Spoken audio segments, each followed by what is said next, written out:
Bonjour à toutes et à tous et merci d'être avec nous. Bienvenue à cette webconférence VK organisée en partenariat avec la DGCF, l'association des dirigeants des communautés de France. Et si l'écologie était la matrice des politiques intercommunales, c'est le thème de notre émission d'aujourd'hui consacrée au film documentaire du même nom porté par l'association avec le soutien et en partenariat avec Intercommunalité de France, la Banque des Territoires et VK. Pour en parler, j'ai le plaisir d'accueillir Madame Virginie Carolo-Luttrot, maire de Port-Jérôme-sur-Seine, présidente de COSEN Agglo, présidente de France Ville Durable, vice-présidente du Conseil régional de Normandie et vice-présidente d'Intercommunalité de France. Bonjour et merci infiniment d'être avec nous ce matin. Excusez-moi, je remettais le micro. Merci beaucoup.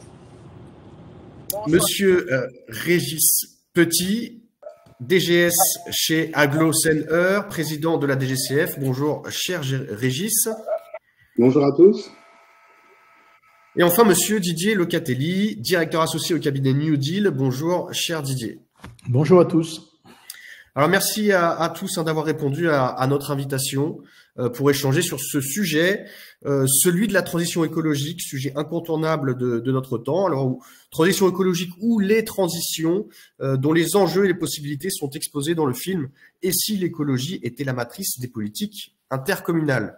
Alors, la DGCF a conduit pendant près d'un an cette démarche à la fois prospective et pragmatique, démarche accompagnée par un collectif de chercheurs, dont Didier Locatelli parmi nous aujourd'hui.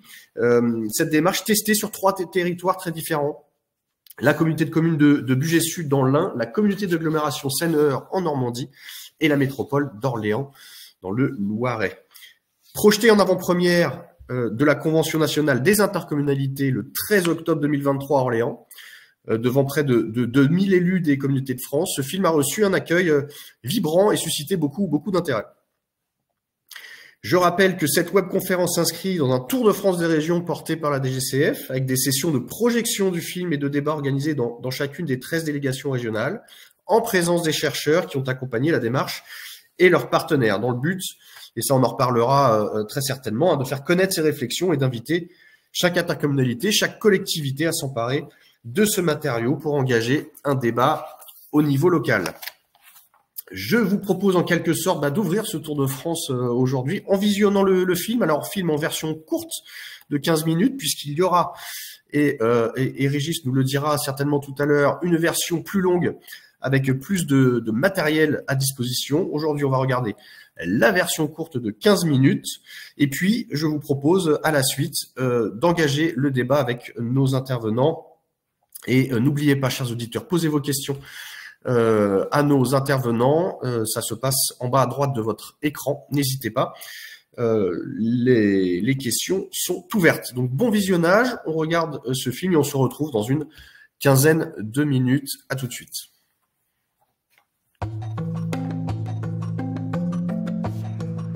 Si l'écologie est la priorité, la lutte contre les émissions de CO2, la préservation de la ressource naturelle, la protection de la ressource en eau. Comment faire de l'économie? Comment faire de l'aménagement? Comment faire des mobilités? Comment imaginer également l'évolution de nos organisations territoriales? Et puis aussi, surtout, comment imaginer l'évolution de notre système fiscal, qui repose essentiellement sur le développement et sur la consommation foncière.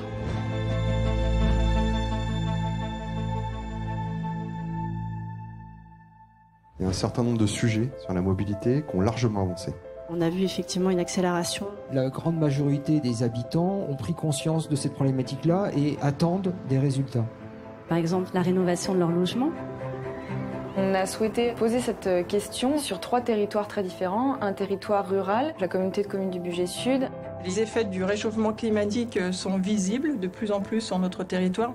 Un territoire périurbain, l'agglomération Seine-Eure. On a une responsabilité vis-à-vis de la région, vis-à-vis de l'État. Et un territoire urbain, la métropole d'Orléans. Le territoire s'est urbanisé plus 40 ou 50% dans les 40 dernières années. On en est où dans l'organisation? On en est où dans la fabrique des réponses? Pour cela, on a été accompagné de 4 chercheurs, 2 géographes, 2 économistes, qui ont organisé des ateliers sur ces 3 territoires. On se retrouve avec des agriculteurs qui nous disent comment nous aider dans nos transitions. Face aux objectifs nationaux, on a une marche énorme à franchir. Sur la biodiversité, on est très en retard.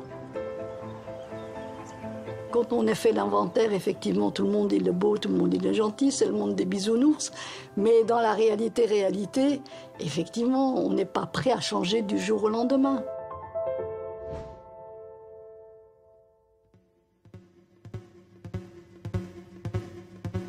Ce qu'on a constaté, à travers notamment des visites dans les territoires, c'est cette évolution effectivement assez paradoxale entre une prise de conscience accélérée et un élargissement des préoccupations environnementales, beaucoup de climat, mais aussi la perte de biodiversité et la question des ressources, et en même temps un raidissement très fort des positions.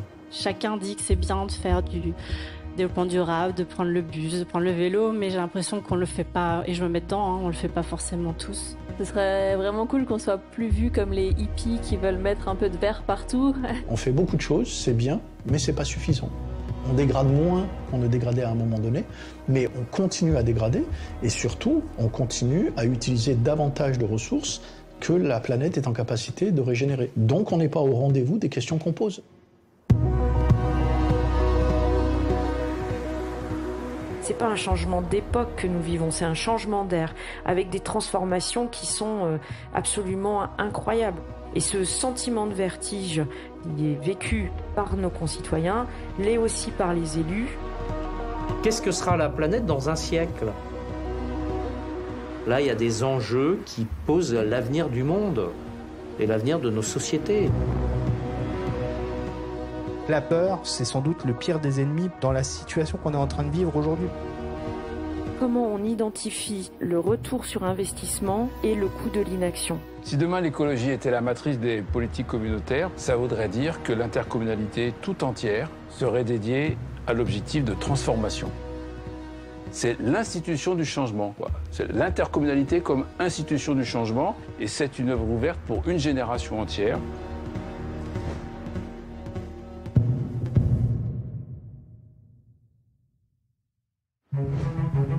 On est dans un pays qui est peu dense, mais dans lequel il y a du monde de partout. Au nom de l'égalité territoriale, on a commencé à éclater les fonctions et éclater les équipements et les services. Et en fait, on a déstabilisé les centralités. Cette promesse historique de la décentralisation, d'un droit au développement de tous les territoires au nom de l'égalité territoriale, ça n'est plus tenable. Quand on raisonne en termes de territoire, on est tout de suite conduit à une forme de logique de fermeture. Il doit y avoir un changement radical de passer de politique publique de l'environnement, c'est-à-dire on s'occupe de quelque chose, à des politiques publiques qui s'inscrivent dans un milieu, c'est-à-dire qui se conçoivent comme partie prenante d'un ensemble dans lequel il y a à la fois de l'air, de l'eau, du paysage, du sol, des êtres vivants. L'élément clé, c'est l'emploi. Et est-ce qu'il n'y a pas des types d'emplois qui ont moins recours à la robotique, pour lesquels il y a aussi des opportunités de croissance? L'autre point essentiel, c'est la croyance que quelque part, on n'a pas besoin de faire l'effort de changer nos modes de vie et nos modes de production. Les marchés vont s'adapter d'eux-mêmes à condition de leur donner l'information. Et ça aussi, je pense que c'est une illusion. Le marché, il garde sa même logique, toujours plus produire, toujours accumuler. Les transformations, les virages qu'on est amené à prendre risquent d'avoir des conséquences sociales extrêmement fortes, d'où la nécessité de maintenir un développement. Et si on n'a pas de développement, on peut plus payer son contrat social. Et puis, développement économique et préservation de l'environnement, ce n'est pas incompatible. Toutes les décisions aujourd'hui, elles doivent être motivées par un bénéfice économique et un bénéfice social qu'on doit mettre en perspective d'un coût environnemental. Et soyons honnêtes, on ne le fait pas ça. L'Interco, elle est mal à l'aise avec la question environnementale. Parce qu'au départ, l'Interco, c'est fait pour faire du développement.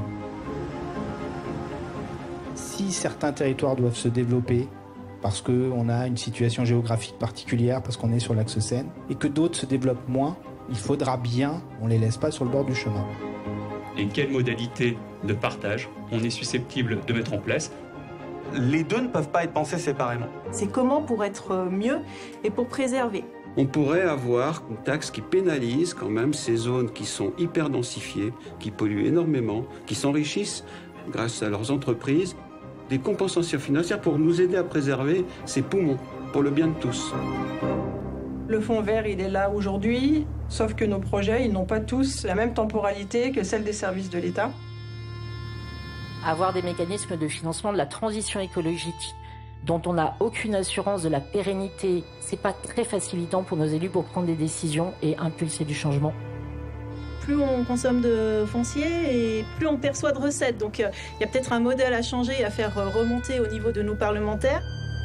Si l'écologie est la matrice de nos politiques communautaires, c'est qu'on a de nouvelles sources de financement qui sont générées par l'économie de la transformation.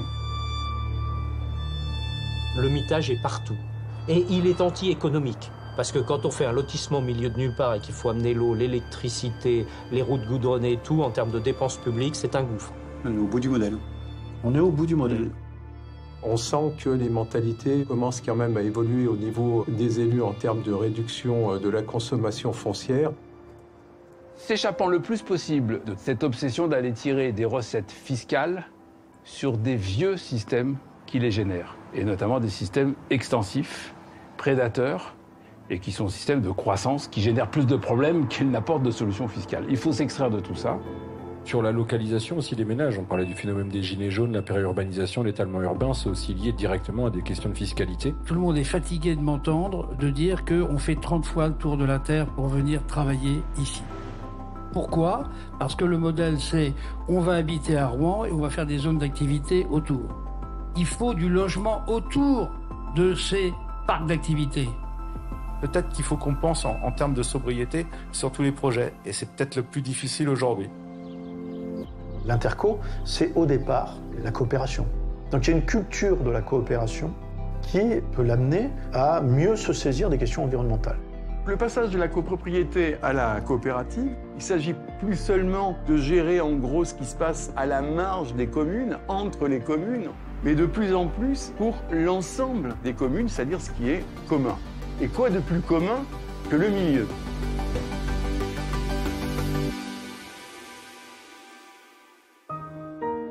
Il faut un récit, comme on dit souvent, et une capacité politique de dire « ça, c'est mon chemin ». C'est d'ailleurs pour ça qu'il faut me donner les clés avec mon équipe, parce que moi, je veux aller là-dessus. Ce qui me paraît compliqué, là, c'est de décloisonner, en fait, d'arriver à ce que ça soit pris en compte dans tous les projets. On ne peut pas concilier tous les usages. Il faut qu'on fasse un choix stratégique. L'interco, c'est une gouvernance qui est relativement faible. Aujourd'hui, ce n'est pas des consensus qu'il faut faire, c'est des compromis. Il y a des compromis au sens, il faut faire des vrais choix. On est vraiment à un moment où on peut vraiment changer la façon de faire. Donc après, le temps pour justement faire autrement, il faut arriver à se le donner, il faut arriver à nous le donner aussi. Ce serait très intéressant de savoir quelle est l'organisation territoriale qui va nous permettre de faire la révolution écologique quand même. Si demain l'écologie est la matrice des politiques communautaires, ça signifie que les intercommunalités ont réussi à chambouler leurs organisations techniques et politiques, autrement dit leurs organigrammes. C'est-à-dire l'organisation des services, d'une part, la répartition des fonctions politiques, d'une façon plus claire encore, la distribution des vice-présidences au sein du bureau. Ces deux modalités-là, structurantes, doivent être revisitées. Qu'est-ce qu'on fait, qu'est-ce qu'on arrive à montrer, entre guillemets, de simple, qui va dans le bon chemin et dans la bonne trajectoire, au service d'un projet qui finalement est multi-cible et répond à plusieurs enjeux et pas à un seul. Ça veut dire se libérer de cette sectorisation technique qui fait de l'organisation des services un champ extrêmement cloisonné, où on a énormément de mal à faire ce qu'on invoque depuis qu'existe l'intercommunalité, à savoir la transversalité. C'est intéressant que aussi nous, on puisse vous dire si on s'y reconnaît. Et ça veut dire aussi réinventer les fonctions politiques en les détechnicisant. Un élu à la prospective, un élu à l'évaluation, un élu à l'expérimentation, un élu à la conduite du changement des organisations, un élu à la médiation et à l'arbitrage des conflits, etc., etc. Dans les obstacles, j'avais les dégâts d'ego. Après un mandat, on est peut-être là ou pas là. Il n'empêche que l'engagement pour la planète, il est important. Et que dans 10 ans, 20 ans, c'est aussi un héritage qu'on laisse aux autres. Donner un cap qui démarre tout de suite, le plus vite possible, mais qu'on sait tenir en faisant des erreurs, mais en les corrigeant. Nous ne sommes pas assez à partir en formation et à le faire chaque année pour pouvoir mieux appréhender les sujets. Et de partager y compris ces renoncements et y compris ces choix qu'on fait. On ne se transforme pas si on ne se transforme pas soi-même. Et se transformer soi-même, c'est transformer des organisations techniques et politiques. C'est important d'avoir un projet global qui est pensé collectivement et qui définit des normes réellement contraignantes pour pouvoir créer les politiques au niveau local ensuite.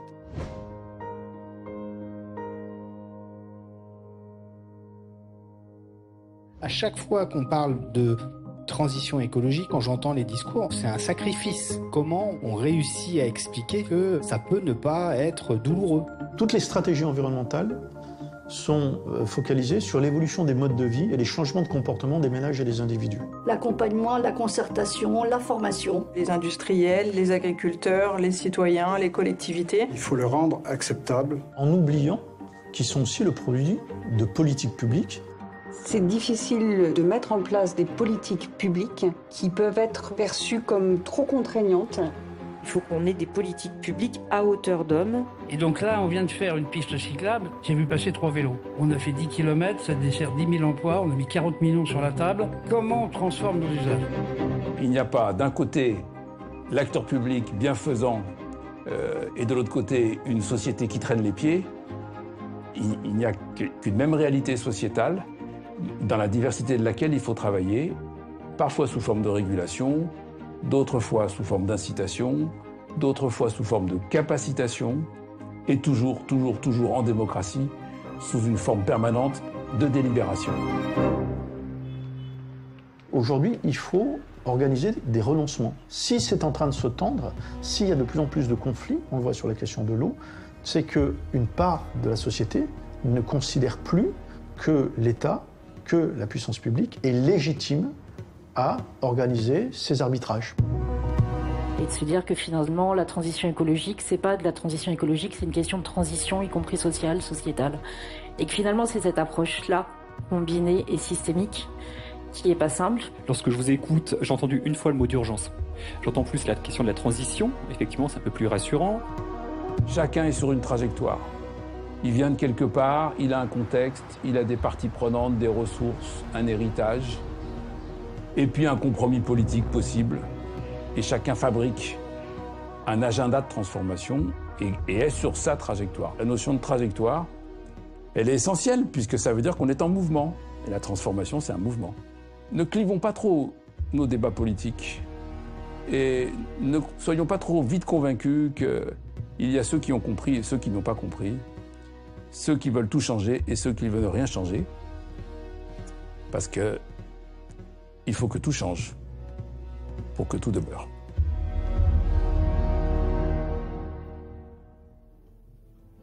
La sobriété ou la modération, c'était une vertu absolument capitale dans l'Antiquité, une des plus hautes vertus. Les Grecs l'appelaient sophrosuné, ce qui signifie une pensée saine qui nous garde en vie, qui nous garde en santé. S'il n'y a pas ce retour sur le sens même de l'économie, sur le sens même du bonheur humain, de la satisfaction de ses désirs, je pense que les transformations écologiques en resteront finalement à des mots, des discours. Peut-être que la seule domination heureuse, c'est la domination que l'être humain peut avoir de lui-même. La domination de la nature, à mon sens, vire au malheur et doit être abandonnée comme telle.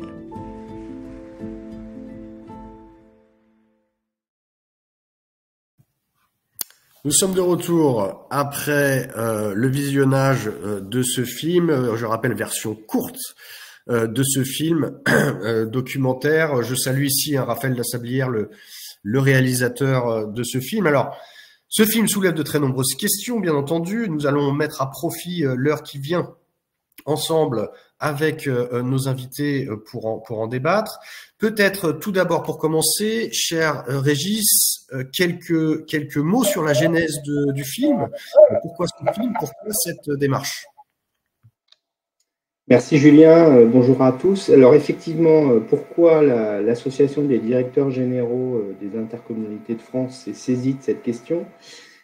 Tout simplement parce que nous avons interrogé nos adhérents en leur demandant quelles étaient les préoccupations qui étaient les leurs, les préoccupations du moment. Et en tête de ces préoccupations, la transition écologique au sens large arriver véritablement en numéro 1. Et on sent bien que la plupart de nos collègues qui sont en poste de direction générale ou direction générale adjointe sont préoccupés par ces questions parce que tout simplement leurs élus sont préoccupés également. Une fois qu'on a dit cela, on a essayé de chercher une approche un peu originale. Donc la DGCF s'appuie sur un conseil scientifique dans lequel on trouve bien sûr des DG mais aussi des chercheurs, et on a essayé de trouver une approche un peu originale et de ne pas rédiger un nouveau rapport qui pourrait sur la question des transitions, mais plutôt d'essayer de sensibiliser à ces questions, sans forcément apporter toutes les réponses d'ailleurs.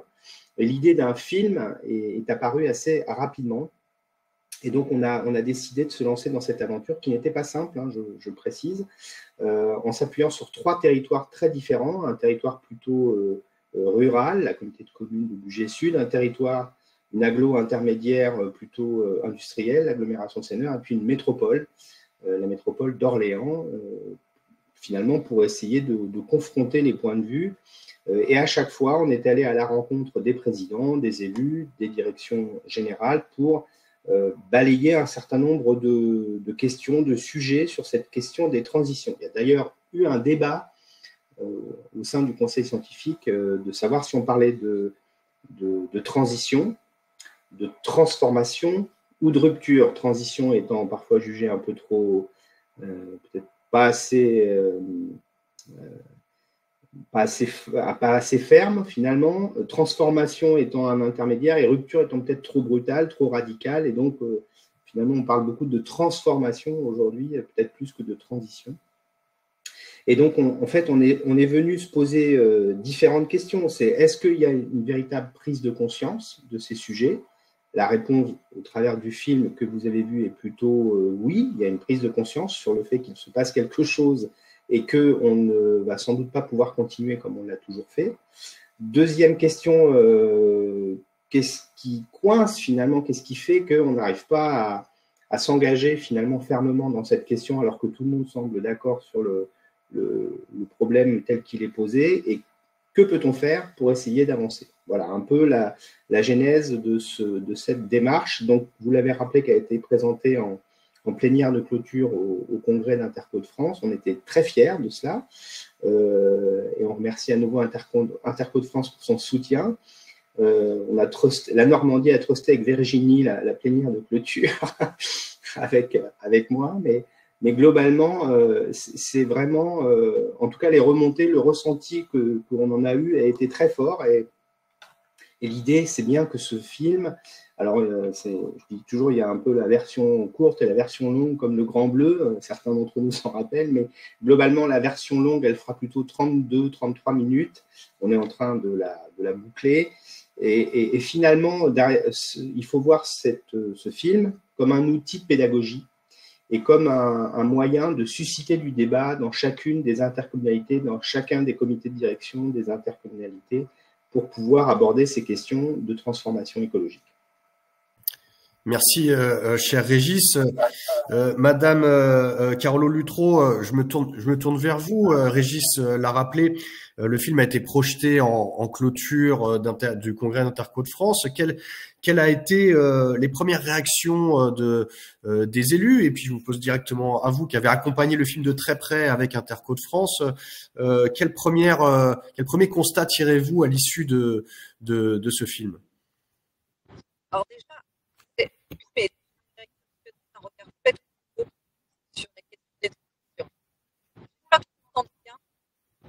on vous entend très mal pour l'instant. Est-ce que je me rapproche comme ça? On va essayer comme ça. C'est vrai que la connexion ne semble pas très bonne. On va essayer comme ça. Allez-y, je vous en prie. Moi, je vous entends très bien, c'est pour ça. Mais j'ai un léger écho. Enfin, je vais couper la caméra, peut-être que j'aurai une meilleure qualité. Voilà. Est-ce que vous m'entendez? Voilà. Là, c'est beaucoup mieux. Donc, je vais le faire même à l'oreille. Et là, on va être au top. Non, déjà, pour vous dire que ça fait quand même des mois qu'on a le sentiment que c'est une question sociologique, les transitions. Régis a évoqué plusieurs mots. Moi, je suis vraiment dans le côté disruptif.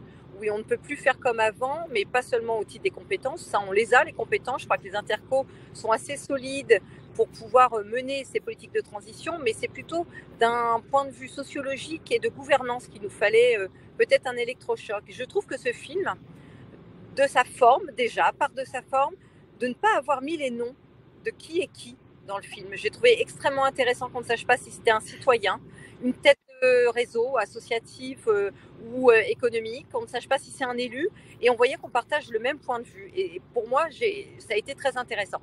On a débriefé en bureau l'Interco de France, que vous me posez la question assez précisément.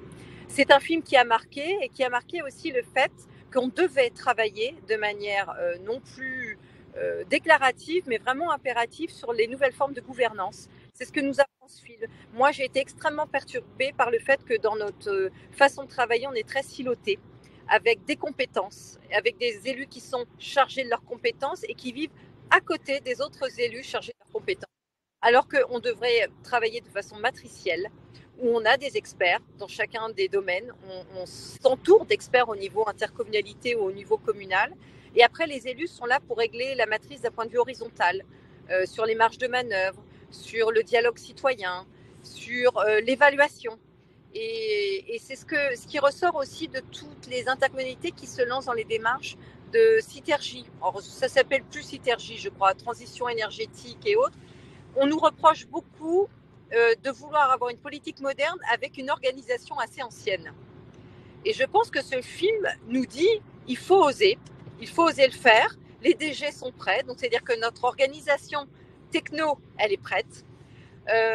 Moi, mon boulot au niveau Interco de France, c'est de déverrouiller aussi peut-être les interdits psychologiques sur le fait qu'on n'est pas maître d'une compétence et expert, qu'on ne sera pas expert en changement d'ampoule, mais qu'on sera expert dans l'organisation des cafés citoyens.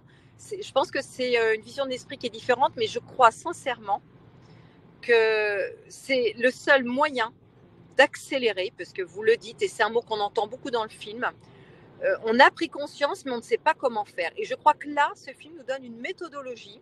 Je souhaite, moi, l'expérimenter à titre très concret dans ma collectivité. Je l'ai annoncé au comité d'orientation stratégique de toutes les transitions, puisqu'on a le plan climat-air-énergie, on a Citergie, on a territoire 100% énergie renouvelable. Donc, j'ai un groupe d'élus autour de moi qui sont prêts à casser les codes et à tester cette organisation. Je pense qu'on va mettre la fin du mandat pour la mettre en place, pour être vraiment opérationnel au début du prochain mandat. Mais ça nécessite un changement de culture assez profond. Je pense que la valeur de ce travail de la DGCF, VK, c'est d'avoir pris un comité scientifique. On a beaucoup échangé avec Didier Locatelli et vous aviez d'autres journalistes. Je pense que quand on s'associe à des sociologues, des urbanistes, un peu philosophes et qu'on travaille ces questions-là, je pense qu'on avance beaucoup mieux dans les transitions et c'est vers ce d'où on doit tendre en tout cas. Vous redire qu'au bureau d'Interco de France, il a marqué ce film. La stratégie, je ne suis pas sûre que tous les élus s'engagent là-dedans, mais on va leur donner la boîte à outils. On va continuer à bosser avec la DGCF pour leur donner la boîte à outils aux élus et faire en sorte que ça ne soit pas lettre morte et qu'on puisse vraiment changer nos organisations pour pouvoir assurer ces transitions. Je pense qu'on est arrivé vraiment à un tournant et ce film nous aide à prendre conscience et à trouver des solutions pour passer ce tournant. Merci pour ces premières analyses, ces premières réactions. Didier, je me tourne vers vous désormais. Vous avez participé également, on vous a vu dans le film de près à la démarche et à ces réflexions. Même question, quel premier bilan tirez-vous de l'ensemble de ces travaux et je dirais du premier résultat que l'on a visionné? Alors, je tiens à rappeler qu'on était 4, il y avait Martin Vanier, Philippe Estèbe, Clément Carbonnier et moi. Ce qui est intéressant, comme disait Véronique, c'est que c'était 4 regards complètement différents. C'est-à-dire qu'il y avait le regard du géographe, le regard de l'économiste, du politiste et aussi du sociologue. Ce qui ressort de manière assez fondamentale, c'est finalement ce qu'a résumé Régis Petit, c'est on fait beaucoup de choses, c'est bien, mais c'est pas encore suffisant. Et donc ça ouvre effectivement 4 grandes questions. D'abord la question du développement en tant que tel. Finalement, est-ce qu'on continue à être dans la logique classique qui consiste à affirmer la primauté du développement et à se contenter de gérer quelque part les externalités négatives du développement? Ou est-ce qu'on affronte une réalité qui est que dans un monde fini, tout le monde ne va pas pouvoir continuer indéfiniment à se développer. Et donc, ça pose effectivement la question de ce droit au développement de tous les territoires qu'on affiche au nom de l'égalité territoriale. Donc ça, il y a vraiment cette fracture-là, cette friction-là qui est importante. Il y a un deuxième point qui est ressorti qui était très important, qui était la question sociale. Comment on organise le renoncement? Comment on rend acceptable la transformation ou la bifurcation environnementale? Là, ce qui est ressorti de manière assez forte, c'est que finalement, aujourd'hui, toutes les stratégies environnementales, elles sont construites sur les changements de mode de vie des ménages. Et ça pose 3 problèmes. Le premier problème, c'est qu'au titre de la responsabilité environnementale, c'est-à-dire la dégradation du vivant, ça reste contestable. Le deuxième, c'est effectivement que les comportements des ménages, et on le voit en matière d'habitat, on le voit en matière de mobilité, sont aussi le produit de politiques publiques, et surtout fondamentalement, ça pose la question des contributions inégalitaires aux atteintes environnementales en fonction du revenu. Et donc la question sociale est complètement liée à la question environnementale. Après, ça a été dit, il y a vraiment la question des modèles et des organisations. Effectivement, ce double carcan des périmètres et des compétences, dès qu'on pose la question environnementale, on est sur des enjeux qui sont à la fois multiscalaires et transversaux, donc nécessité de sortir des silos, poser la question des coopérations. Et puis le dernier point qui sort et qui est vraiment fondamental, et Martin Vanier le pose beaucoup, c'est la question du politique qui est légitime pour arbitrer dans l'utilisation de ressources qui vont devenir contingentées. Et comment on reste dans des processus délibératifs et comment on ne va pas vers la radicalisation. Donc vraiment, cette question la question de développement, la question sociale, la question des modèles et la question politique sont ressorties de manière très forte dans l'ensemble des entretiens et de manière intéressante, quelle que soit la nature des territoires. C'est-à-dire qu'on n'a pas vu une différence parce qu'on était dans un territoire périurbain ou dans un territoire rural ou dans un territoire métropolitain. Merci Didier. C'est les 3 points que l'on va essayer que vous avez évoqués, que l'on va essayer de développer. Je dirais le premier, ce que vous évoquez, cher Didier, est-ce qu'on reste dans l'approche actuelle ou pas, dans les modèles de développement? Et j'aimerais vous entendre tous les 3 sur l'exemple, je dirais, parfait qui incarne ce sujet, qui est l'exemple du ZAN. Comment le ZAN est approché, comment il est controversé peut-être aussi. Voilà. Qu'en est-il? Quelle est votre vision des approches actuelles? Régis, vous l'avez rappelé, sur les mots à définir. Est-ce que c'est une transformation? Est-ce que c'est une bifurcation? Est-ce que c'est une rupture? Peut-être Virginie Carollo, vous voulez peut-être ouvrir sur ce point. Oui, tout à fait. Alors, je retrouve la caméra. Le temps a été vraiment un formidable moyen de remettre tout le monde autour de la table et de se reposer les questions. Alors moi, je ne dirais pas que ça nous a fait bifurquer ou autre, mais on a essayé de positiver cette loi de manière assez profonde en disant on va faire de la zanification positive en consolidant ce qu'on savait déjà, pas de consommation foncière excessive, retrouver l'existant, réhabiliter, réutiliser les outils anciens, réutiliser les méthodes anciennes, remettre sous forme de cloître les écoles et pas mettre de clim, dévégétaliser les cours, faire du rafraîchissement des eaux de fraîcheur avec des arbres. Et on a pu aussi travailler la verticalité grâce à ça, en mettant beaucoup plus de qualitatif sur l'habitat. On a pu faire passer l'acceptabilité de la verticalité des logements, ce qui n'est pas tout à fait évident non plus. Donc pour nous, le ZAN a été une belle expérience jusqu'à ce qu'on nous colle les 1 hectare par commune rurale qui nous a un peu cassé le débat. On avait trouvé vraiment des zones d'entente, qu'on soit ruraux ou urbains sur notre territoire, qui est un territoire économique. Mais le jour où le projet de loi, les amendements sénatoriaux ont amené 1 hectare pour chaque village, c'est devenu indu et on a foutu un peu le château par terre, ce qui est un petit peu dommage. C'est le cas pour pas mal de territoires. C'est vraiment ce que j'appelle une fausse bonne idée, puisque 7 hectares, s'il était justifié, les communes l'auraient sans problème. Mais là, de l'imposer alors qu'il n'y avait pas de projet derrière, ça nous paraît très compliqué sur les territoires. Et c'est dommage. Et du coup, on a eu un problème de forme, alors que sur le fond, sincèrement, avec le zéro artificialisation net nous a plutôt amené à trouver des solutions intelligentes. Et la deuxième phase, c'est que ce ZAN, on l'a partagé avec les habitants. On n'a pas voulu faire. Les maires peuvent nous dire j'ai besoin d'1, 2 ou 3 hectares pour me développer. Les habitants voulaient autre chose. Donc en mettant le dialogue citoyen au cœur de cette stratégie de sobriété foncière, moi je préfère appeler ça sobriété foncière, on a pu se conforter dans l'idée que tout le monde n'avait pas envie forcément d'extensif. Des gens avaient plutôt envie d'améliorer leur cadre de vie, de créer de l'intimité, mais par des méthodes tout à fait, somme toute, nouvelles. Et le dialogue citoyen nous avait vraiment permis de tomber sur nos pieds. Je vous dis, c'est un petit peu remis en question sur certains territoires avec le 1 hectare par commune, et c'est un petit peu dommage. Donc le secret là-dedans, c'est d'avoir positivé le ZAN, d'avoir trouvé des idées qui nous permettaient de développer les territoires, parce que plus de sobriété foncière, ça ne veut pas dire moins de développement, et ça c'était important, et de mettre vraiment autour de la table les citoyens, les têtes de réseau, les commerçants, les industries, à faire du co-siting, permettre aux commerçants d'avoir des boutiques éphémères, faire beaucoup de changements, et ça avait vraiment très bien marché. Je vous dirais, pour l'instant, j'ai un petit problème politique sur le 1 hectare, mais pour le reste, on l'a positivé, et on l'a positivé en changeant notre organisation, en le mettant au cœur de façon transversale de toutes les politiques, qu'elles soient voirie, qu'elles soient pour les piscines, qu'elles soient le zéro artificialisation net a transformé l'ensemble des politiques publiques. Donc ça a été un bon outil jusqu'à un certain moment. Merci à vous, cher Régis. Même question. Est-ce que vous l'avez répondu partiellement dans vos premiers commentaires, mais est-ce qu'on reste dans l'approche actuelle ou pas? Et j'aimerais vous entendre également plus sur Lausanne, bien sûr. Manifestement, on ne peut pas rester dans l'approche actuelle. Donc ça paraît une évidence. Sur le ZAN ou le ZAN, je ne sais jamais comment on doit le dire.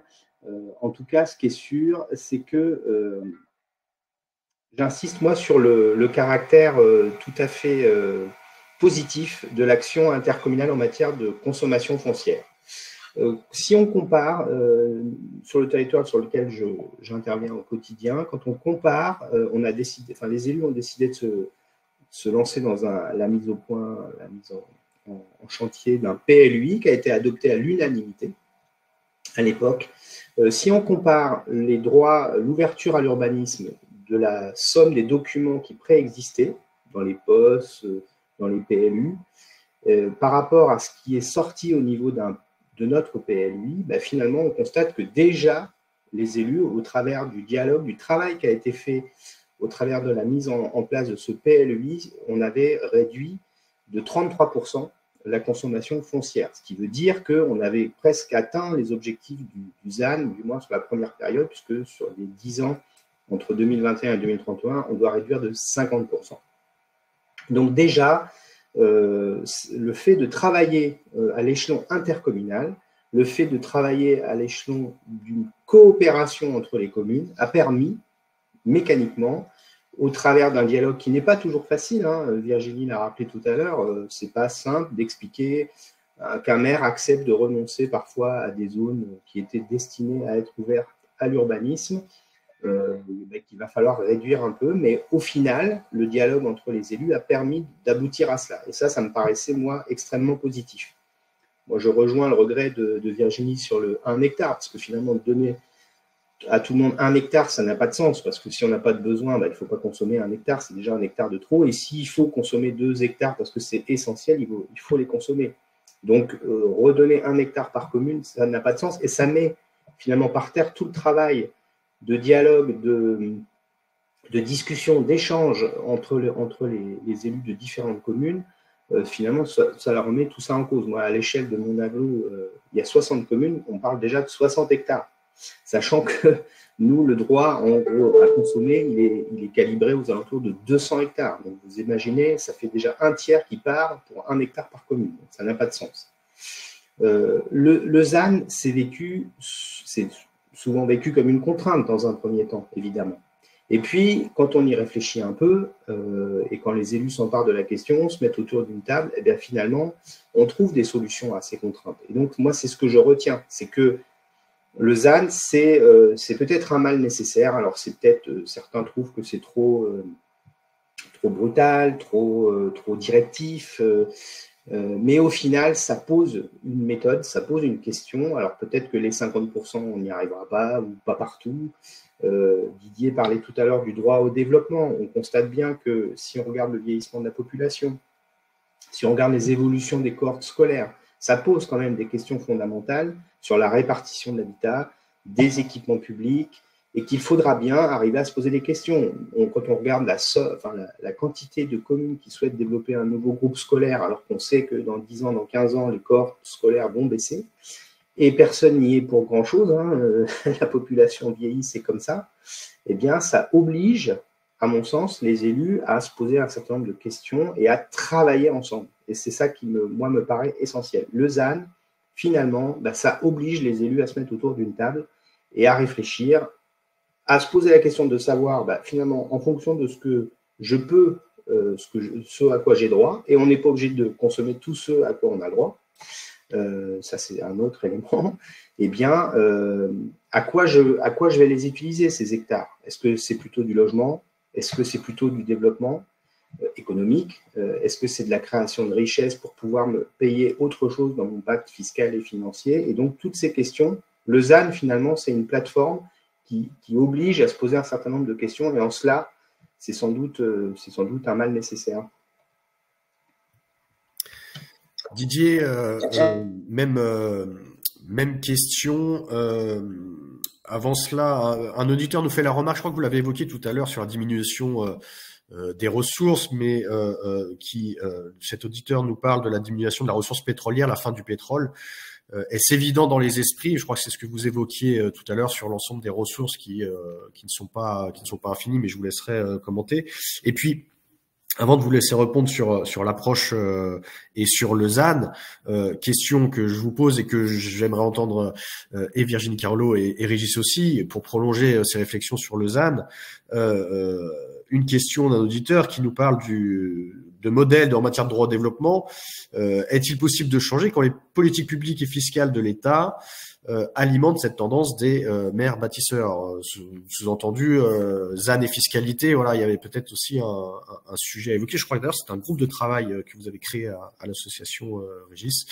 Voilà, donc Didier, plusieurs questions là-dedans, mais sur le ZAN et puis aussi sur la fiscalité peut-être. Alors le ZAN, c'est la parfaite illustration de la difficulté qu'on a à se saisir de cette question environnementale. Comme le disait Régis, les territoires n'ont pas été inactifs.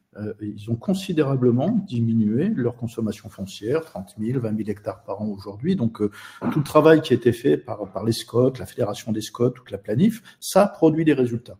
Il se trouve qu'aujourd'hui, ces résultats sont importants, mais ils ne sont pas suffisants. On continue à consommer beaucoup moins, mais beaucoup trop. Et donc, sur la question de la biodiversité, sur la question du stockage du carbone, on n'est pas au rendez-vous. C'est quoi les critiques vis-à-vis du ZAN?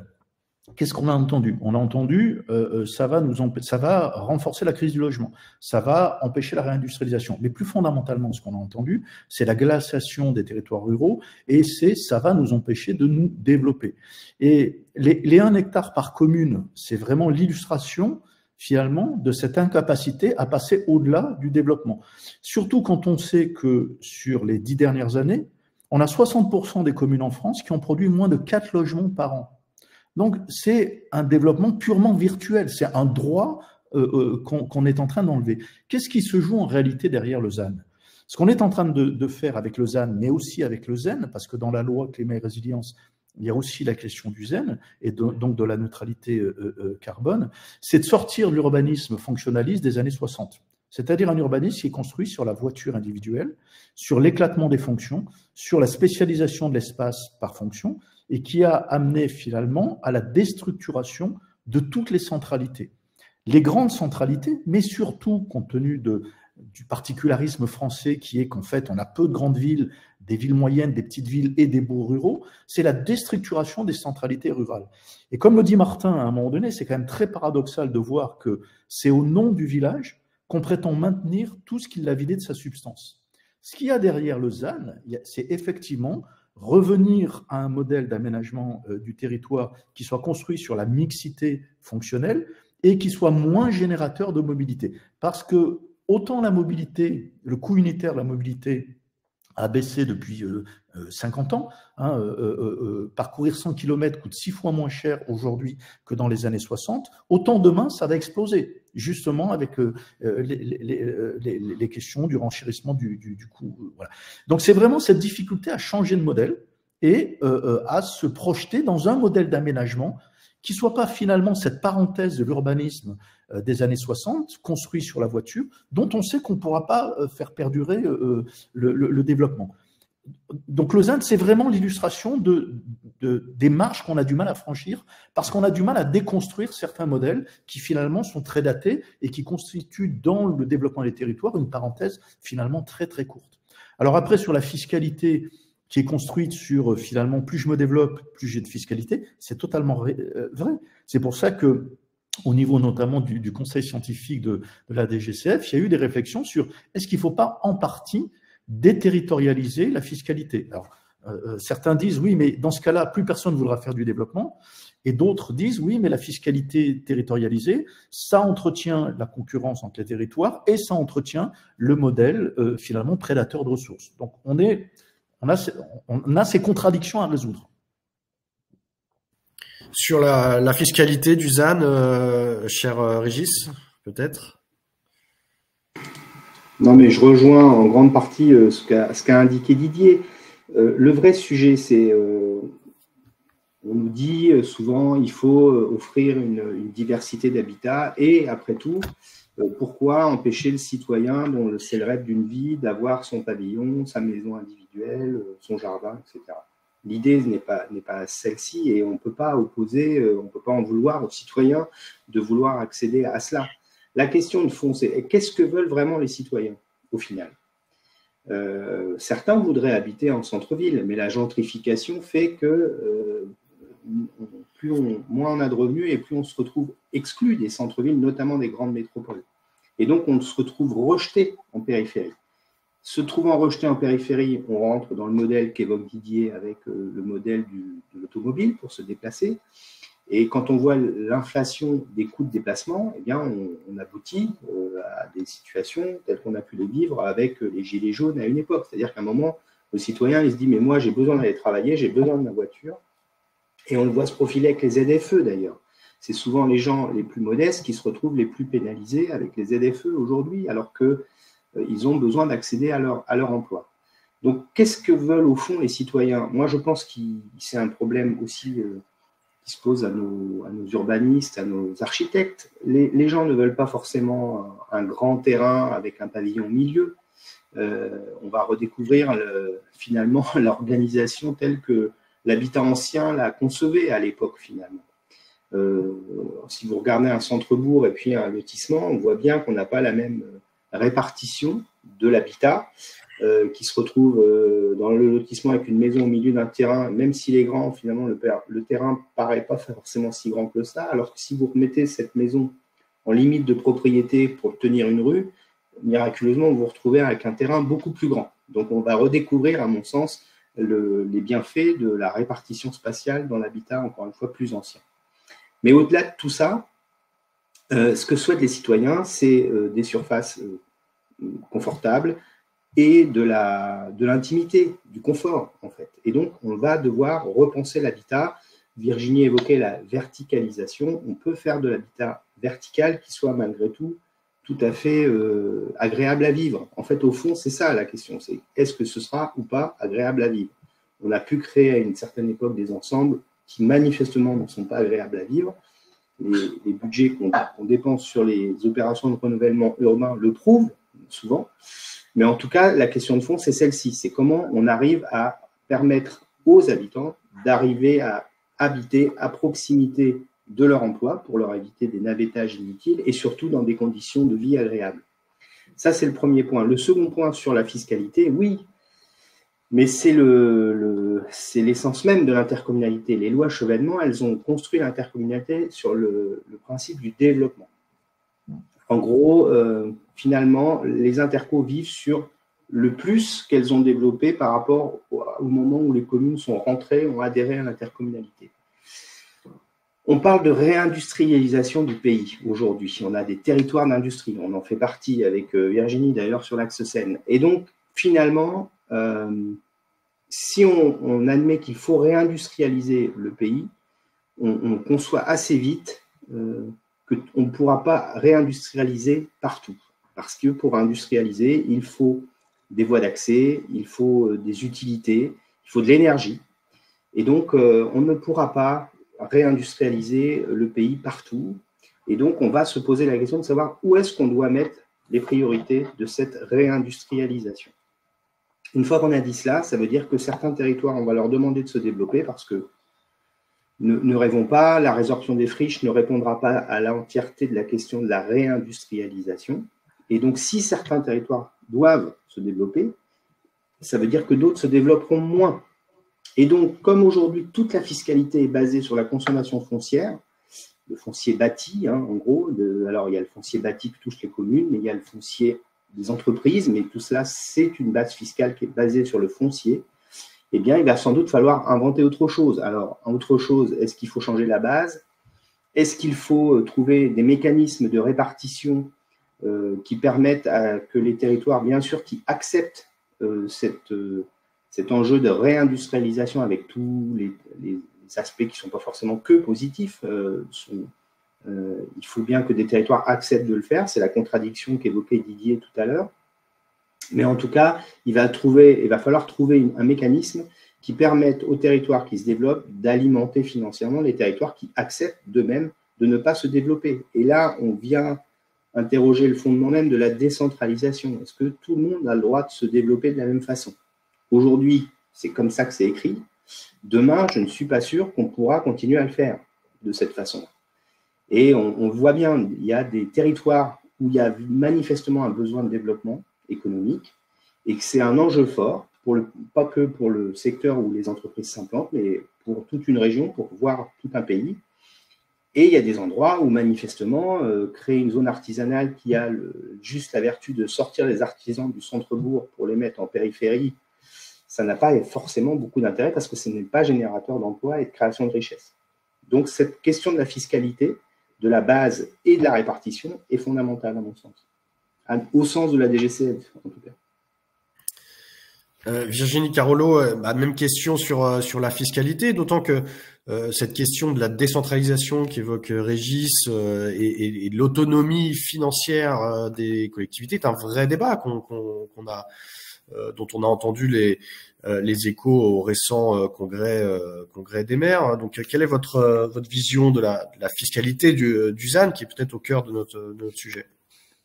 Moi, c'est une bonne question parce que j'ai fait plusieurs auditions au niveau de la CP ou du Sénat sur la fiscalité du ZAN. On n'a pas trouvé, à part de mettre de l'incitatif sur la densification, la verticalité, parce que c'est un vrai sujet. Quand on a 15 appartements dans R+8, eh ben, en ou en TH, ça rapporte plus qu'un pavillon au milieu du terrain, comme le disait Régis. Donc, le ZAN, quelque part, de par la nature de sobriété foncière, répond à une nouvelle fiscalité locale. Mais je vais vous dire un truc, en tout cas sur mon territoire. Alors, Régis dira peut-être c'est des territoires industriels un peu de riches. J'ai peut-être le luxe de réfléchir comme ça. Mais je me suis d'abord intéressée à ce que voulaient les citoyens, pas forcément à comment j'optimisais mes budgets. C'est-à-dire qu'on s'est posé la question du cadre de vie, du temps pour les proches, du temps de déplacement. Donc, on souhaite mettre un train pour qu'ils n'utilisent pas la voiture. On souhaite densifier, mais d'une façon architecturale et urbaine, moderne, vertueuse. Et on a fait appel à des architectes européens dans le cadre d'Europan pour construire la ville de demain. Parce qu'on s'est dit qu'on implanterait des entreprises que si notre cadre de vie est à la hauteur. Il y a quelques années, les entreprises s'implantaient là où elles le souhaitaient, comme le disait Régis, au chemin de traverse de la multimodalité, ferrée, fluviale, etc., ou là où il y avait des aides. Donc moi, je trouve ça pas plus mal qu'on ne soit pas en concurrence au niveau de la fiscalité. Là, ils s'installent vraiment là où, par rapport à leur technologie, aux filières qu'elles représentent, ils vont trouver les salariés qui auront envie de travailler sur ce territoire. Donc, on a complètement transformé la matrice de nos politiques publiques en se disant on va d'abord créer un écrin et les entreprises viendront naturellement. Et si les entreprises viennent, eh bien, la première des solidarités, c'est l'emploi. Si vous avez un niveau d'emploi intéressant pour les citoyens, avec des conventions collectives qui sont intéressantes, avec des avantages, travailler avec les entreprises, eh bien, vous aurez moins de frais aussi au niveau des communes et des intercos, si vous voulez. On est sur un cercle extrêmement vertueux. Et nous, de notre côté, et là je rejoins ce que disaient aussi bien Didier que Régis, surtout Didier sur le fait qu'on a spécialisé les espaces. À nous de faire en sorte qu'une école, eh bien, le mercredi et les vacances scolaires, ce soit le centre de loisirs, et que le soir, ce soit la réception des têtes de réseau associatives et autres. On ne peut plus se permettre d'avoir un bâtiment par fonction. Il faut qu'on trouve le moyen, nous, de faire des vraies économies là-dessus plutôt que d'aller rechercher une optimisation fiscale. À côté de ça, moi, j'aime bien l'idée qu'on n'a pas encore évoquée jusqu'ici sur les droits de mutation. Quand la collectivité investit, par exemple, les lignes de train, fait en sorte que la ville soit autonome, met en place des systèmes d'autoconsommation partagés sur tout ce qui est collectif, eh bien, la valeur de vente de l'appartement et de la maison qui est augmentée artificiellement par le bien collectif devrait pouvoir retourner pour une part à la collectivité qui a investi. Ça me paraît être intéressant. Quand on a fait en sorte que le territoire a tellement valorisé son foncier que ceux qui ont acheté font une plus-value du double parce qu'on a amené des mobilités, parce qu'on a amené du service, parce qu'on a amené un cadre de vie particulier, eh ben, la collectivité devrait récupérer à ce moment-là. Plus que sur une fiscalité peut-être à l'ancienne et finalement assez injuste. Je peux vous dire que nous, dans nos choix de projets de territoire, on a utilisé une matrice qui est l'ayatollah du développement durable, et les élus ont accepté de ne faire des projets que s'ils amenaient de la plus-value sur du foncier déjà existant, ou si ça amenait des économies qui nous permettaient de réinvestir pour continuer à valoriser nos espaces fonciers et nos espaces spécifiques d'action publique. Donc, je ne crois pas que la fiscalité est au cœur de notre projet. On n'a pas cherché à l'optimiser, mais naturellement, il faudra qu'on travaille avec l'État pour qu'il crée cette fiscalité, notamment générée virtuellement par une augmentation de valeur du fait de l'espace public, et non plus seulement sur le mètre carré de foncier bâti, sur les équipements bien mobiliers qui ont disparu avec l'ATP, mais peut-être sur ce côté, ce territoire a pris de la valeur d'une manière générale, comment on le retrouve au moment des mutations, soit d'entreprise, soit de bâtiment, et ça je pense que c'est intéressant. Mais dans tous les cas, c'est répondre aux besoins des citoyens en les interrogeant régulièrement, en se reposant en question, en se remettant nous-mêmes en question, et en prenant aussi en compte les desiderata de l'écosystème, de la symbiose avec le monde économique et avec le monde associatif. Donc sur la fiscalité, oui, il y a des sujets, mais plutôt incitatifs, et on pourra en reparler avec la décentralisation du logement, qui est pour moi une compétence importante à décentraliser pour qu'on optimise avec nos leviers la rénovation énergétique. Ça donne de la valeur en général au territoire, et trouver un moyen fiscal que cette valeur soit restituée dans les collectivités qui ont investi fortement. Je vous partage la réflexion d'un de nos auditeurs sur le foncier, ce qui rejoint, je crois, ce que vous avez évoqué en partie. Ne faut-il pas refonder toute la politique fiscale foncière fondée sur des plus-values acquises dans plus de 9 cas sur 10 suite à des investissements publics d'intérêt général? Voilà, on lance des idées. Poursuivons sur l'évolution. Comment fait-on évoluer les modèles? Didier l'a évoqué tout à l'heure. Comment fait-on évoluer ces modèles, le carcan des périmètres, des compétences? Et je vous partage également les réflexions d'un de nos auditeurs. Faire de l'écologie la matrice des politiques intercommunales pose également les questions de l'ingénierie et des financements. Alors, le financement, on en a parlé en partie. Est-ce que les travaux de la DGCF ont-ils abordé l'enjeu du prolongement de l'action publique locale des intercos à travers leurs opérateurs satellites, les SEM, les SPL, les CEMOP, etc. Donc Régis, peut-être, je vous laisse la main là-dessus, sur comment fait-on évoluer, permettre les compétences, et puis comment on intègre peut-être la multiplicité des acteurs de l'action publique locale. Bon, en tout cas, ce qui est sûr, c'est qu'aujourd'hui, on voit bien que l'État a plutôt réduit sa capacité à intervenir en termes d'ingénierie. On n'est plus du tout à l'époque on a connu les DDE, les DDA, les directions de l'équipement, etc. Et donc, aujourd'hui, l'ingénierie, elle se concentre essentiellement dans les intercommunalités, souvent. Et que, finalement, les intercommunalités, elles mettent à disposition cette ingénierie, elles mettent à la disposition des communes. Je pense souvent en matière de transition énergétique, en matière de recherche de financement, dans le maquis des financements européens, par exemple, en matière de marché, même de support d'administration. Souvent, l'intercommunalité joue ce rôle de support d'ingénierie pour les communes, et on voit que ça se développe de plus en plus. Donc, de ce point de vue-là, c'est un mouvement qui, à mon avis, ne va pas s'arrêter comme cela. Ensuite, la question de savoir si on associe les satellites, oui, on développe beaucoup, en tout cas, c'est constaté dans beaucoup d'intercommunalités, on développe des outils spécifiques, des SPL, des SEM, des CMOP, enfin, que sais-je encore. Et donc là, pour le coup, tous ces outils, en tout cas mis à disposition des élus, sont utilisés pour développer l'ingénierie sur nos territoires. Donc la question de la capacité, de la technicité est un élément essentiel pour résoudre ces questions de transition et de transformation. Didier, sur cette question de l'évolution des modèles, les périmètres, les compétences. Ça c'est enfin, je le disais tout à l'heure, hein, le problème environnemental, c'est qu'on fait exploser les échelles et on sort des silos. C'est-à-dire que si je veux travailler sur la question de l'air, il faut que je travaille à la fois sur la mobilité, à la fois sur l'habitat, à la fois sur l'économie, l'agriculture, l'industrie, mais il faut aussi que je vérifie que mes forêts gardent leur capacité de stockage carbone. Donc, je fais tout exploser. Je fais exploser tous les silos. Et pareil au niveau des échelles. Aujourd'hui, travailler par exemple à l'autonomie alimentaire à l'échelle de chaque EPCI, ça n'a finalement aucun sens. Pareil au niveau de... Donc, on est dans cette logique où finalement aujourd'hui la question, c'est plus les périmètres, c'est plus les compétences. La question, c'est la coopération. C'est comment on fédère toute une série d'acteurs autour, comment on interterritorialise les politiques publiques et on fait travailler chacun à son échelle, parce qu'on a besoin de toutes les échelles, au service de la même politique publique.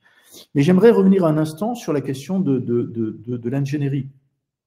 Elle est vitale, la question de l'ingénierie, parce qu'en fait, c'est au-delà du modèle, au-delà des logiques d'aménagement, c'est le contenu des politiques publiques qu'il faut radicalement changer. Si on prend la question de l'habitat, aujourd'hui, quand on dit aujourd'hui, il y a une crise de l'habitat.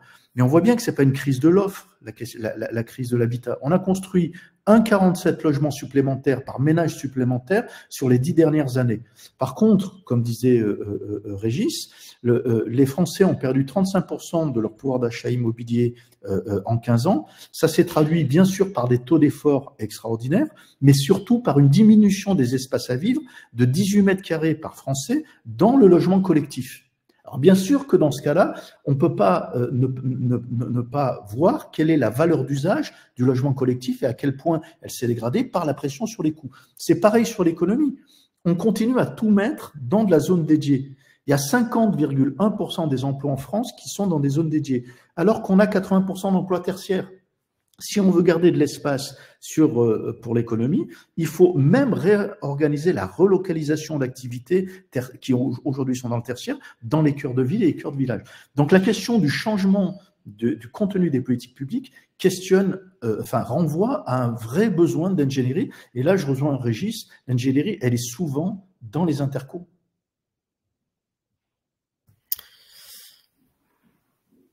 Oui, Régis. Oui, non mais la question de l'interterritorialité me paraît fondamentale et on voit qu'elle se développe d'ailleurs. Parce que finalement, même si la taille des EPCI a beaucoup augmenté, avec la loi NOTRe, on a diminué par 2 le nombre d'EPCI, ça veut dire que la taille des EPCI ont plutôt eu tendance à s'agrandir.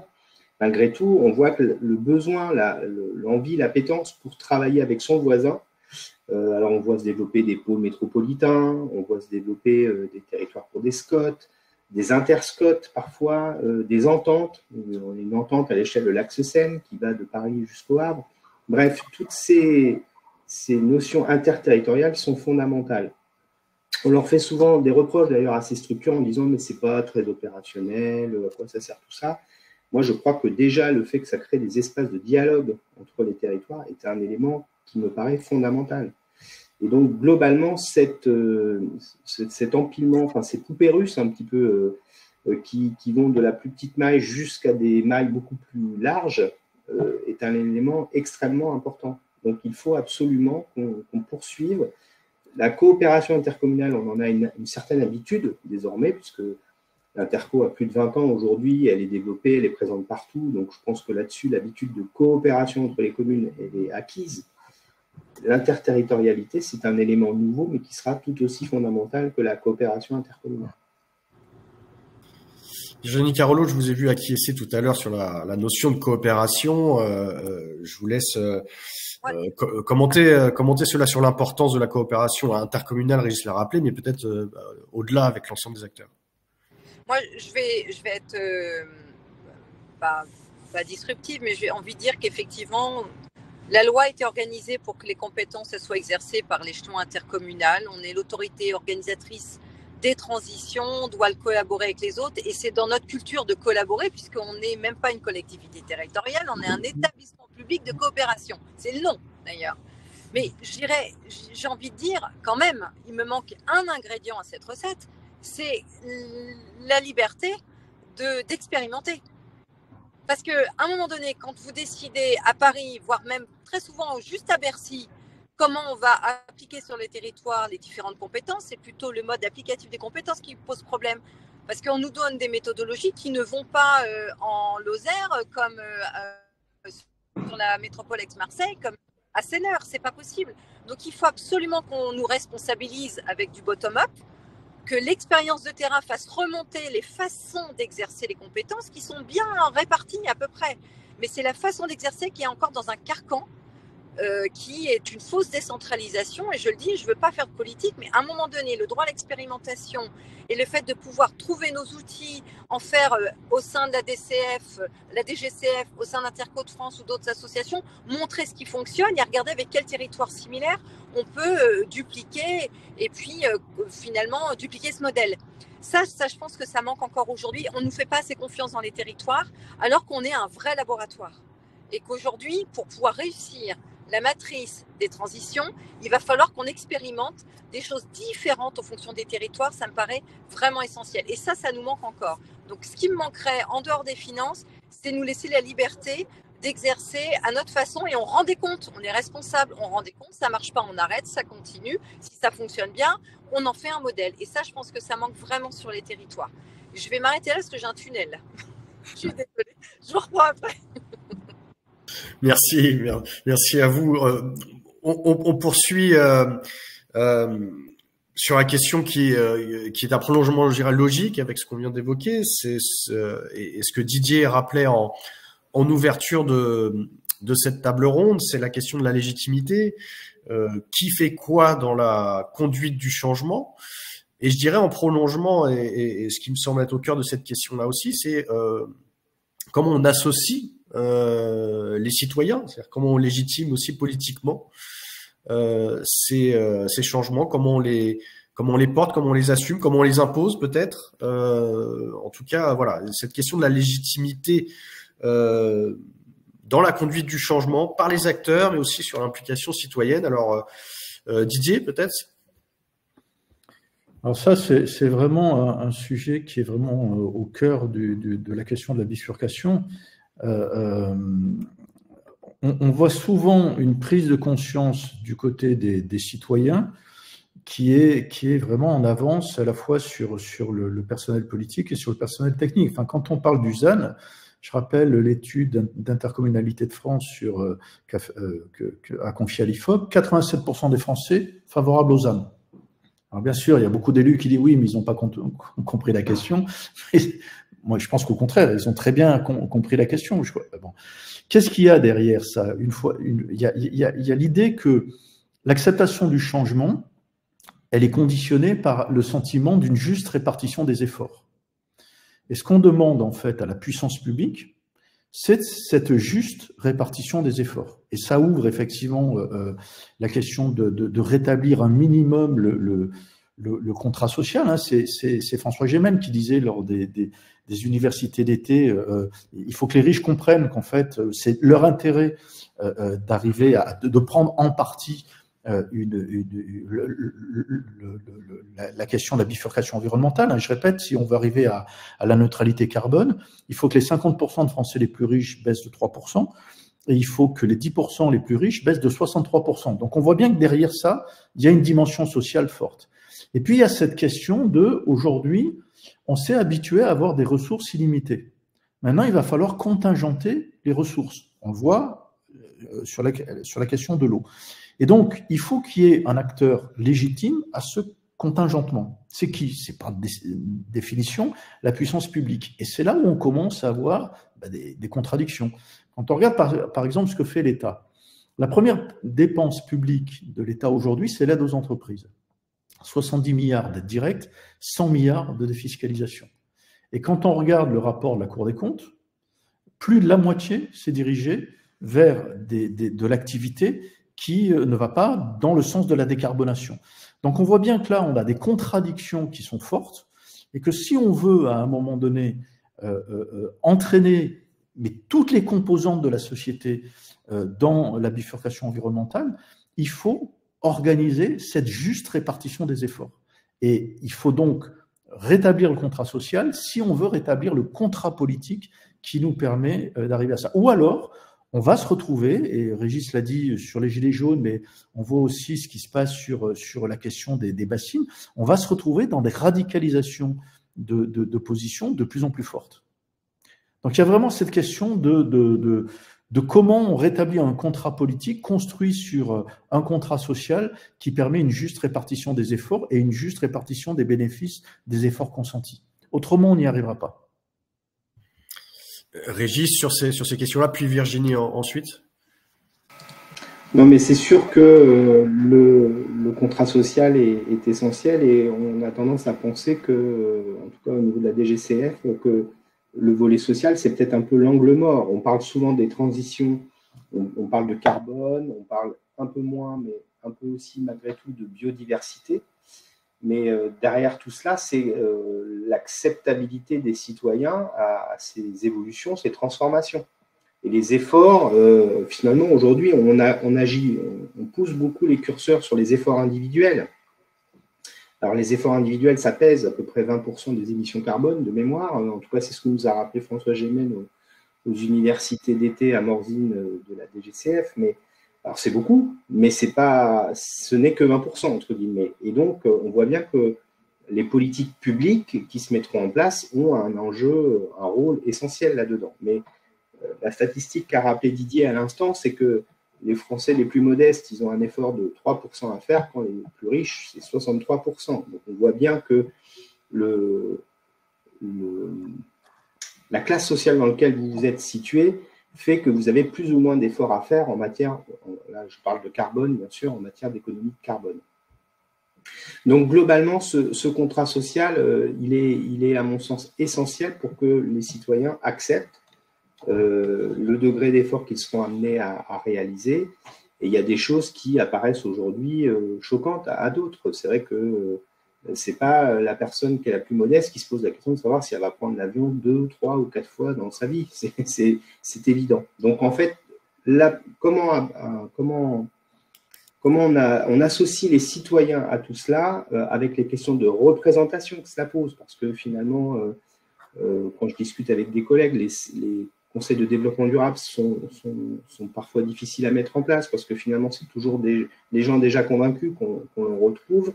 Donc, je sais que c'est un sujet qu'on a déjà abordé avec Virginie Carolo-Luttrou, mais la question de la mise en place d'outils pour pouvoir mieux partager avec les citoyens est quelque chose qui me paraît essentiel pour qu'on puisse embarquer tout le monde dans cette histoire de transformation.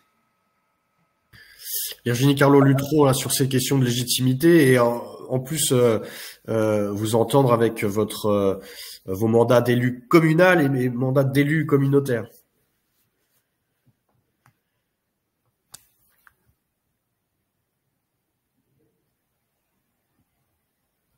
Là, on ne vous entend pas.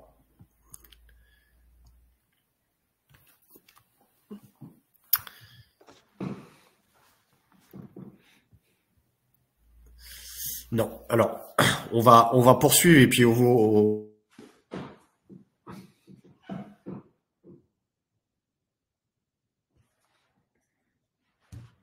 Julien a coupé son micro. Voilà. On retrouve Virginie Carolo dès que possible avec une meilleure connexion sur ces questions-là. Mais pour prolongeons ces discussions sur la légitimité. C'est vrai que ça semble au cœur effectivement de notre sujet.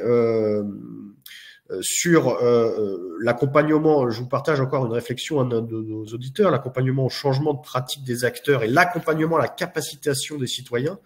N'est-il pas une réelle opportunité de nourrir de nouvelles relations dans le couple agglo-commune? Ça, c'est aussi une question intéressante, Régis. Non, mais en fait, tout ça tourne autour de la même question.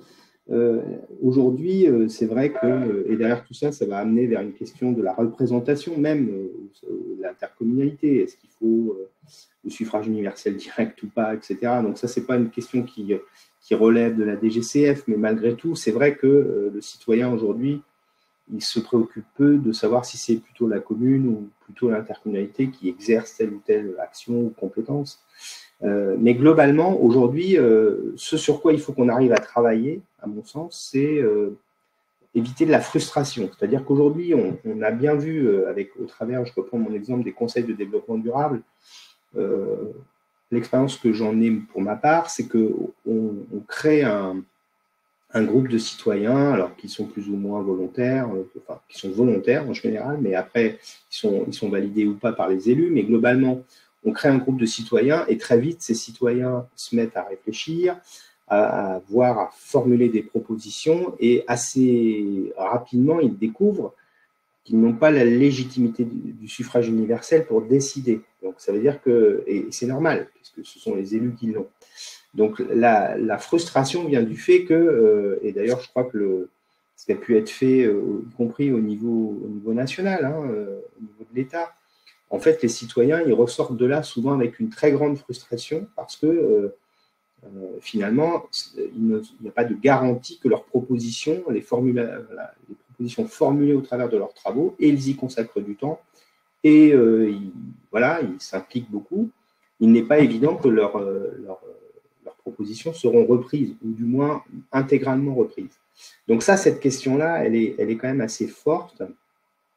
Le citoyen ou les collectifs de citoyens ne remplaceront pas les élus qui ont encore une fois la légitimité du suffrage pour décider. C'est plutôt une instance de dialogue qu'il faut arriver à mettre en place. Une fois qu'on a dit cela, c'est aussi toute une question sur la formation de ces citoyens. C'est-à-dire qu'aujourd'hui, les questions complexes, on ne peut pas les traiter avec un niveau de discussion qu'on peut avoir dans un repas de famille ou au café du commerce. Donc, tout cela nécessite de la formation et ça nécessite donc d'y consacrer un peu d'argent. Mais à mon avis, c'est un élément qui est assez fondamental. C'est-à-dire que si on veut que les débats citoyens aient une vraie plus-value, il faut qu'on forme les citoyens aux questions sur lesquelles on souhaite les interroger. Donc, ça pose la question de la représentation, ça pose la question de leur formation, ça pose la question de leur motivation, et ça pose la question de ne pas trop, de gérer la frustration inévitable du fait que, au final, ce n'est pas la décision n'est pas portée par le citoyen lui-même. Donc, c'est un enjeu important, mais ce n'est pas un enjeu facile. Mais en tout cas, il faut trouver de nouvelles manières de dialoguer avec les citoyens. Didier, avant de vous laisser réagir là-dessus, vous évoquez, Régis, l'importance de la formation pour les citoyens, mais on nous fait la remarque aussi, on l'a pas évoqué, mais la formation des agents aussi, aux transitions est aussi peut-être un préalable tout à fait important. Mais ça, c'est une évidence. Effectivement, la formation de nos collègues, on l'a fait à une époque sur le développement durable, il faut qu'on le fasse sur ces questions de transformation, de transition. Et il faut surtout que chacun se sente concerné. Vous voyez, avant cette webconférence, j'avais une discussion ce matin avec des collègues sur ce sujet. C'est-à-dire qu'aujourd'hui, la transition, ça ne peut pas être le sujet de quelques spécialistes dans le volet énergétique, biodiversité, qui vont à eux seuls régler tout cela. Il faut que ce soit porté par l'ensemble des directions, des directions opérationnelles qu'on trouve dans nos intercommunalités. Et il ne faut surtout pas que ce soit le réflexe habituel de se dire, bon, bah, finalement, ça, puisqu'il y a un référent transition ou un chargé de mission de transition, c'est c'est à lui de régler le problème. Non, ça doit être l'affaire de tous. Donc ça passe par effectivement tout un plan, le déploiement d'un plan de formation, de sensibilisation. Alors, on travaille sur ces sujets, par exemple, avec des France Ville Durable, avec le CEREMA sur des aspects plus techniques, il y a tout un tas d'associations qui travaillent sur ces questions-là. Mais cette sensibilisation, il faut qu'elle percole au plus profond des agents de tous les services. Et puis, il faut aussi qu'elle percole aussi du côté des élus. C'est-à-dire qu'il y a aussi des formations, je crois que c'est Anne Terlès dans le film qui en parle, c'est-à-dire qu'on constate aussi que les budgets formation réservés aux élus sont souvent assez peu consommés. Donc, c'est tout le monde qui doit se former à ces questions-là, c'est une évidence. On nous fait la remarque sur le chat de l'émission et la formation des élus. On insiste aussi, évidemment, ce que vous rappelez. Didier, sur ces questions qu'évoque Régis de légitimité, de participation citoyenne, de formation des citoyens, comment vous voyez les choses dans un contexte politique qui n'est pas à la participation et à l'engagement massif de ces dernières années, que ce soit au niveau local ou au niveau national d'ailleurs. Moi, ce qui me semble important, là, il y a une phrase de Paul Ricoeur que j'aime bien qui dit « Une société démocratique, c'est une société qui se reconnaît divisée, c'est-à-dire traversée par des contradictions d'intérêts, et qui associe à part égale chacun à l'expression des contradictions, l'analyse des contradictions et la mise en délibération des contradictions. » On a des contradictions à résoudre. Si c'était simple, on l'aurait déjà fait. Donc, il y a des contradictions, il y a des renoncements. La question, c'est comment on met dans le débat public ces contradictions et comment on organise l'analyse de ces contradictions pour arriver à une mise en délibération. Le premier point, c'est d'essayer de tout mettre sur la table. Il ne faut pas qu'il y ait des choses qui échappent au débat. Quand on entendait certains responsables politiques qui disaient « il faudrait que les bassines sur l'agriculture sortent du processus de déclaration de l'intérêt public, de l'intérêt général », là, on est carrément dans de la provocation. Donc, je pense que si on veut y arriver à se confronter à ça, il faut reconnaître qu'il y a du conflit, mais que le conflit est quelque chose de positif. Il faut reconnaître qu'il y a des contradictions et il faut reconnaître qu'il faut organiser des renoncements. La question, c'est comment on associe chacun à part égale à l'expression des points de vue et à la mise en délibération. Et là, il faut effectivement inventer un processus démocratique qui n'est pas celui qu'on a aujourd'hui, où on a un débat public qui est quand même d'une pauvreté hallucinante, quoi. Oui, Régis. En fait, la difficulté de ces débats qui portent sur des sujets complexes, en fait. On ne peut pas, sur des sujets complexes, avoir des débats simples, entre guillemets, et imaginer que tout va se résoudre en une discussion d'une heure, ou que, en fait, on a aujourd'hui, mais ça c'est plus général dans la société, des débats qui sont beaucoup trop simplifiés et qui font disparaître finalement la complexité des enjeux. Et donc, ça fait peut-être aussi partie d'un volet sur la formation, mais il faut accepter l'idée qu'effectivement, il y ait des contradictions, qu'il y ait des points de vue différents, les accepter d'ailleurs, parce que commencer un dialogue, ça commence par déjà accepter d'échanger avec la personne qui n'a pas le même point de vue que vous, et puis surtout, éviter ce que les réseaux sociaux ne permettent pas, ce que la nouvelle forme de débat qu'on peut constater, y compris sur les médias, permet de moins en moins, c'est accepter de la complexité et le fait que tout ne peut pas, ça ne peut pas être blanc ou noir. Et donc, c'est un peu, je pense que la pauvreté du débat actuel qu'évoque Didier, on en est un peu, on est des victimes un peu de cette nouvelle manière de dialoguer qui est hyper rapide, hyper clivante finalement. Et donc, ça conduit à un appauvrissement du dialogue. Donc, il faut qu'on retrouve un dialogue apaisé et qu'on accepte effectivement la contradiction. Oui, Didier. Oui, pour aller dans le sens de Régis, je pense qu'effectivement, si on veut se confronter à ces problèmes-là, il faut accepter la complexité.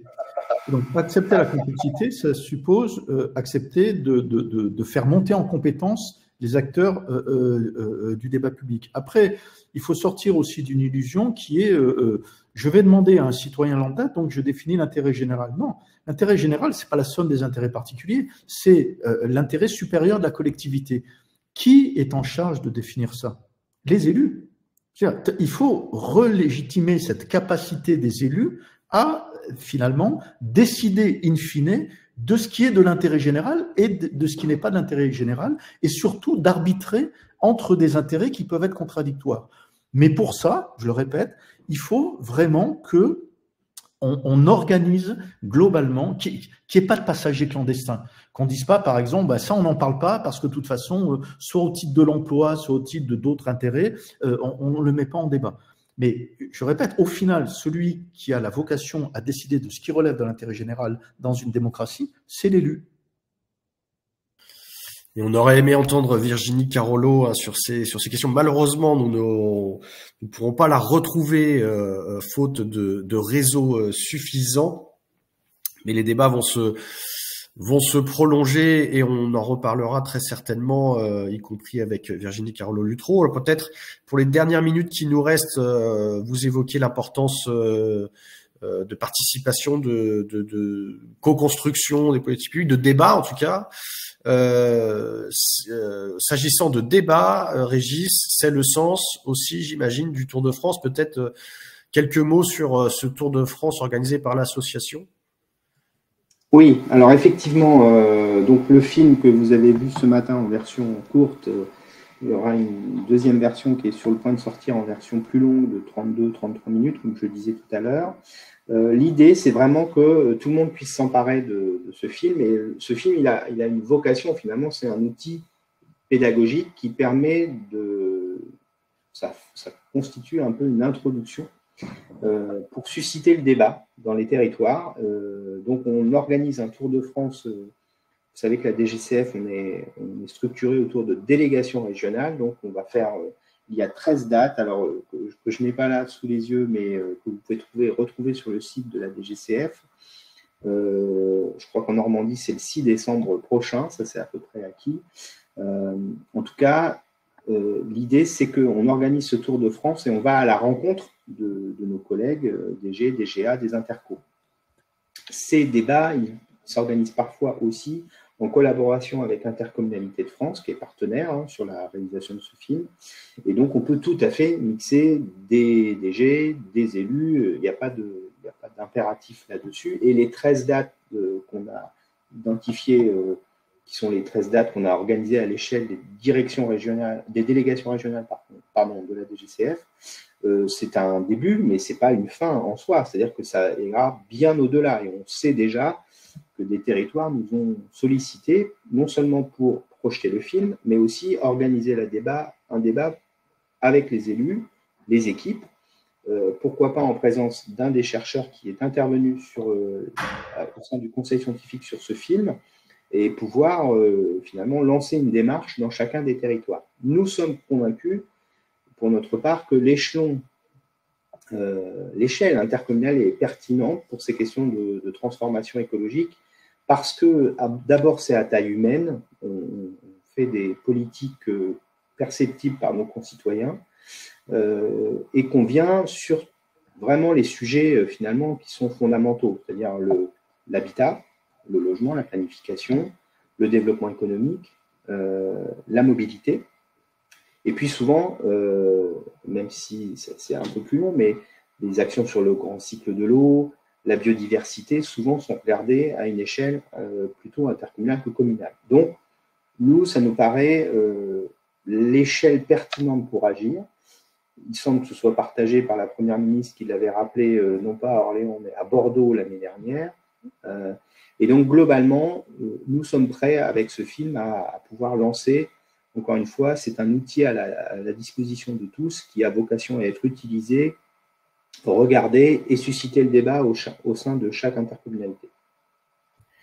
Eh bien, merci Régis, et rendez-vous est pris pour ce Tour de France, bien entendu. Régis l'a rappelé, sur le site de la DGCF, vous avez le calendrier, les dates et les lieux pour ce Tour de France en région.